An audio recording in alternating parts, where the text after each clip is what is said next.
Imagine spending $11 billion on a weapon system that hits its targets and passes every test, only to be dismantled before seeing combat. That was the fate of the XM2001 Crusader. It was the most advanced self-propelled howitzer ever designed, capable of firing 10 rounds per minute, triple the speed of the systems it was built to replace. But in May 2002, Defense Secretary Donald Rumsfeld abruptly terminated the program. Despite the Crusader's performance, the Pentagon's leadership decided the project was over before its next phase could even begin. The issue was weight. At 40 tons, the Crusader was too heavy to fit two to a C-17 transport plane. Rumsfeld wanted a force that could deploy anywhere in the world at a moment's notice, and this howitzer didn't fit that profile. The strategic landscape had shifted. The requirement for heavy, grinding armored divisions designed for the plains of Europe had vanished, replaced by a need for lighter, faster expeditionary units. The Crusader was erased because it was a weapon without a battlefield. It didn't matter how fast it could fire if it could never reach the front line. But tactical shifts are only one way to kill a project. Other systems are abandoned because they simply do not work. In the late 1970s, NATO faced a lethal threat: Soviet attack helicopters like the MiG-24 Hind, designed to pick off tank formations at low altitudes. The proposed solution was the M247 Sergeant York, a mobile anti-aircraft gun meant to track and destroy these helicopters while keeping pace with the Army's frontline armor. To speed production, the Army built a Frankenstein vehicle, twin 40mm cannons, an old M48 tank chassis, and an F-16 fighter radar. But pointed at the horizon, that radar couldn't differentiate a hovering rotor from ground clutter like trees. The embarrassment peaked during a live VIP demonstration.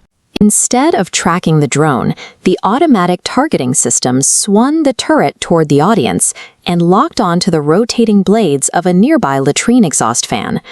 Defense Secretary Caspar Weinberger finally canceled the $6 billion project in 1985. The system couldn't hit a drone flying straight, let alone a maneuvering helicopter. The M247 is the ultimate admission of what happens when bureaucratic procurement is allowed to outpace actual engineering. That was a catastrophic failure for a single gun. But years later, the Pentagon attempted a project so ambitious, it tried to rebuild the entire Army at once. Future Combat Systems, or FCS, was an $18 billion attempt to rebuild the Army around a digital backbone of networked vehicles and sensors. The plan was seductive. The Army would fight at the speed of information, not armor. By networking every soldier and drone together, the Pentagon believed they could replace heavy physical protection with perfect situational awareness. Real-world combat proved otherwise. These lightweight, networked vehicles were dangerously vulnerable to the improvised explosive devices that were already destroying much heavier tanks. On top of the physical vulnerability, the software required to flawlessly connect 14 different platforms in real time proved mathematically and technically impossible to stabilize. The program was quietly canceled in 2009.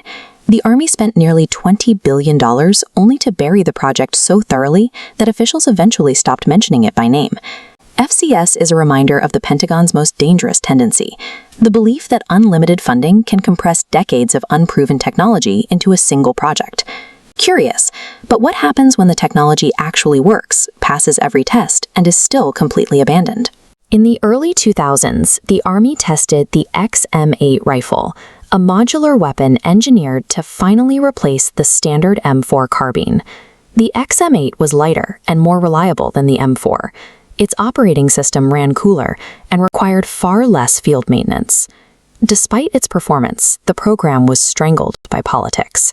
Endless debates over manufacturer competition, caliber sizes, and the immense cost of replacing an entrenched system led the Army to simply walk away.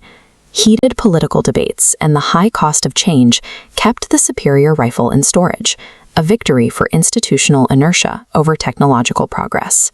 These 4 programs cost the United States over $40 billion, leaving behind nothing but scrapped prototypes, archived reports, and museum pieces. The documents buried with these vehicles sit as proof that technological superiority is meaningless without strategic clarity. A weapon designed without a clear adversary is useless, and the most expensive acquisition in modern warfare is the weapon built for the wrong war. Which makes you wonder, how many classified military projects are hidden in the dark right now, draining billions of dollars before they ever see the light of day?